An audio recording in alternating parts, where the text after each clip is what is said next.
दिल्ली के जंतर मंतर पर छात्रों और युवाओं के विरोध प्रदर्शन के दौरान हुए लाठीचार्ज और राहुल गांधी की गिरफ्तारी और पेपर लीक जैसे मुद्दों को लेकर अब राजनीति गर्मा गई है।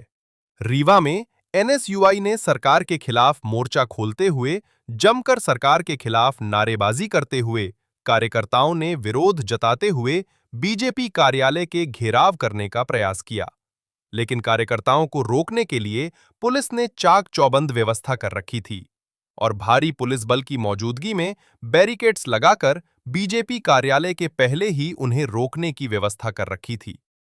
जैसे ही एनएसयूआई के कार्यकर्ता नारेबाजी करते हुए बीजेपी कार्यालय की तरफ बढ़ने लगे, वैसे ही पुलिस ने उन्हें पहले ही रोक लिया और गिरफ्तार कर लिया। एनएसयूआई के जिला अध्यक्ष पंकज उपाध्याय का कहना है कि जिस प्रकार से दिल्ली के जंतर मंतर में छात्रों और युवाओं के साथ दुर्व्यवहार किया गया और लाठीचार्ज किया गया, एनएसयूआई इसका कड़ा विरोध करती है। पेपर लीक के मुद्दों पर केंद्रीय शिक्षा मंत्री धर्मेंद्र प्रधान को नैतिक जिम्मेदारी लेते हुए तुरंत इस्तीफा देना चाहिए। सोई हुई सरकार और जनप्रतिनिधियों को जगाने के लिए हमें बीजेपी कार्यालय का घेराव करना था।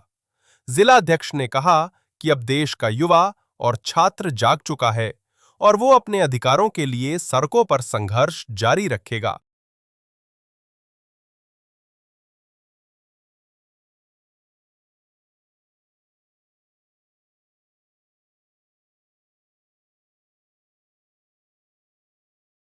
देखिए किस प्रकार से आपने देखा है कि दिल्ली के जंतर मंतर में छात्रों और युवाओं के साथ बीजेपी की सरकार ने किस प्रकार से दुर्व्यवहार किया और छात्रों के ऊपर लाठीचार्ज किया।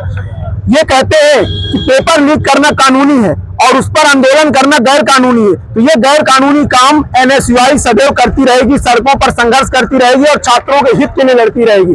भारतीय जनता पार्टी ने लोकसभा के विपक्ष में नेता राहुल गांधी जी के ऊपर किस प्रकार से दुर्व्यवहार किया।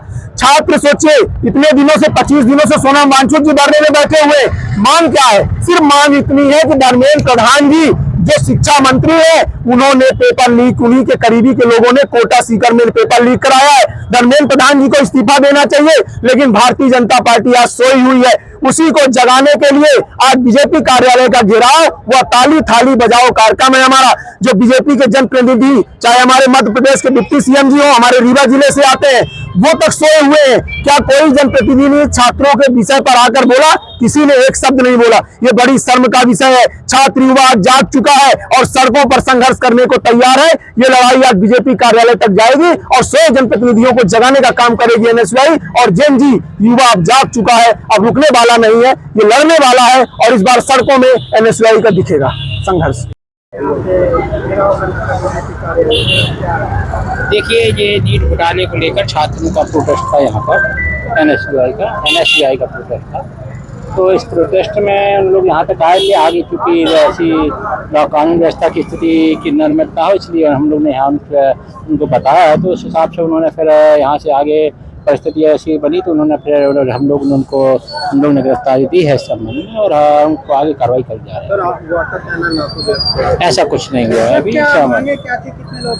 वो नीट घोटाले को लेकर जो मांगे हैं वो मांगे हैं, अभी काउंटिंग चल रही है।